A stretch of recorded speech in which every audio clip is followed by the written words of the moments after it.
everybody. We are going to continue looking at different influences on congressional behavior. So we started with talking about gerrymandering and looking at how the gerrymandering of congressional districts can lead to districts that are not competitive, meaning that they tend to favor one party or another. And we're going to look at now two more influences on congressional behavior, those of incumbency and reelection rates, and then also partisanship and how party lines can influence Congress as well. So please make sure that you are taking notes in your packet. If you have questions on something, we can address them tomorrow. Draw a question mark, write the question down, and be ready to ask it at the start of class. Okay. So members of Congress tend to share one common goal, and that is to get reelected. And congressmen, for the most part, are pretty good at doing that. Remember that word incumbent, the person who already holds the office, who is running to be reelected. The incumbent has a very strong advantage. So the incumbency rate in Congress is pretty high. Incumbents, that person running for reelection, gets reelected approximately 90% of the time. And in fact, that high incumbency rate is one of the most predictable aspects of American elections. And we see that roughly 90% of the time, an incumbent will be reelected, even if a challenger is closer to the preference of the voters.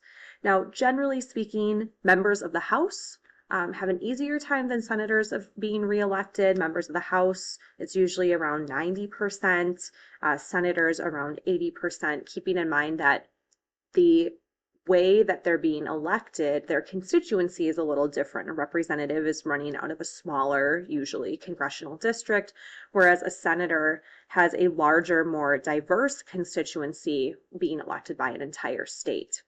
Now, incumbents, though, despite this high rate of reelection, this high chance of reelection, usually perceive themselves as being vulnerable or potentially subjected to losing that reelection bid. So they spend a lot of time and a lot of money campaigning. And this is just showing kind of that incumbency factor in congressional elections, noticing that the incumbency rate for members of the House hovers somewhere between 90 to 100%. Some years, I mean, you can see that almost 100% of candidates were reelected. And the Senate, it's a bit more all over the place. And you see, especially in 1980, a huge dip. That was when Ronald Reagan was elected president, and there was a huge turnover. After a rough decade of the 70s, a lot of Democrats lost their seats. So what are the various incumbency advantages? Well, there are about 10 or so that I think are important to discuss. So we'll start with this top one here, the sophomore surge. This is the idea that when you are running for re-election the first time around, there is this kind of surge of enthusiasm. So when you're running for your sophomore term in office, there tends to be a big boost there of getting you reelected. There's the help of name recognition. The fact that when you're the incumbent and your name's on the ballot, people have maybe seen or heard that name before. So even if they haven't come in with a lot of information, they know that. The incumbents tend to have more access to media to get their campaign platform and promises out there. Gerrymandering and redistricting, as we've discussed already, leads to the creation of safe seats where there aren't really a lot of competition anymore in certain districts. Somewhere around 80 to 90% of congressional districts in this country are no longer competitive because of the way that those district boundaries have been drawn, because of the way they've been gerrymandered.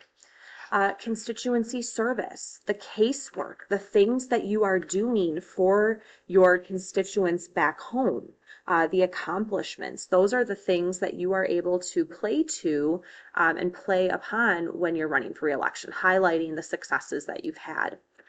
The experience, once you've had some time in office, people look at the experience that you might be able to bring to the office, and they want that experience to continue.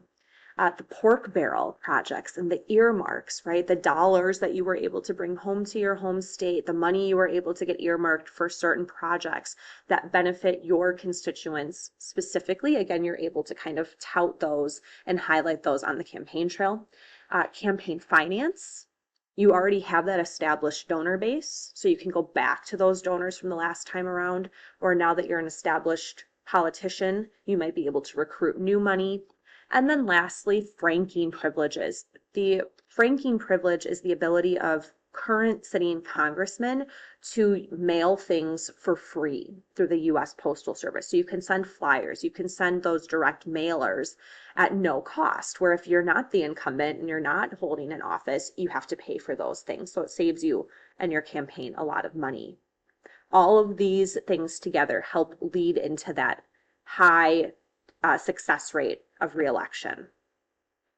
So if the incumbency rate is so high, how do we get turnover in these districts, in these races? So the highest likelihood of a change is when there's a vacant or open seat, and that means that no incumbent's running.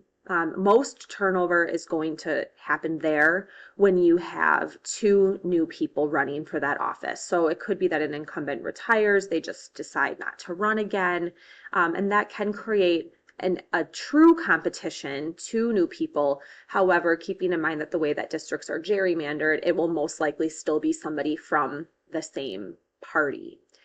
Now, there's, lots of conversations though. Well, is this stability good? Think about the stability that we get from incumbency. These people who come in then, they know the job, there's not a lot of turnover, there's lots of experience now and expertise. And so that gives us a lot of debates back and forth on the good and bad of incumbency. And so I want you to consider a little bit what you see the positives and the negatives of having such a high incumbency rate. Is it good that we don't have term limits for congressmen, that they can run for term after term after term? We think about these people who have been in Congress for 30 plus years, right? They're in their 70s, they're in their 80s, they've been there for a really long time. And thinking about some of those exit interviews that we watched, right? How do you get more tied to the job versus your constituents? Is this good to have all this expertise? So think about kind of the pros and cons, and then whether or not you would support term limits for congressmen, and perhaps what an appropriate term limit for congressmen could be.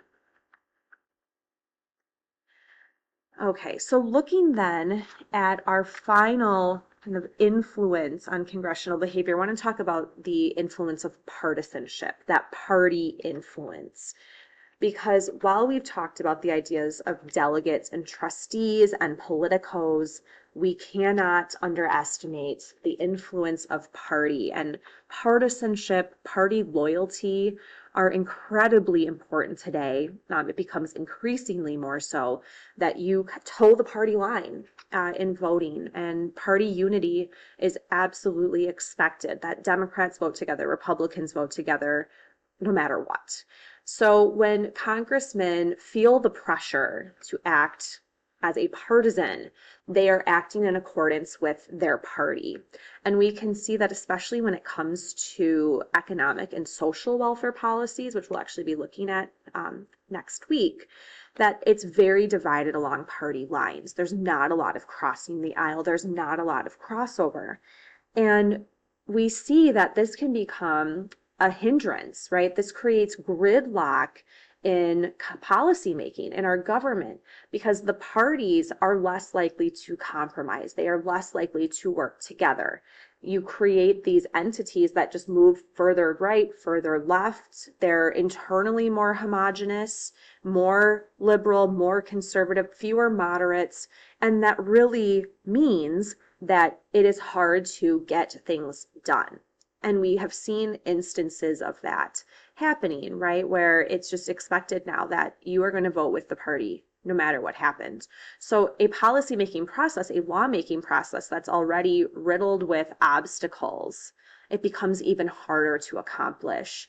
And so that expectation that you will vote along with your party now has a very significant impact on the decision making that congressmen make. And we can see that, this stops 10 years ago now, but how the distance between the parties in terms of their ideology, it's becoming greater and greater over time.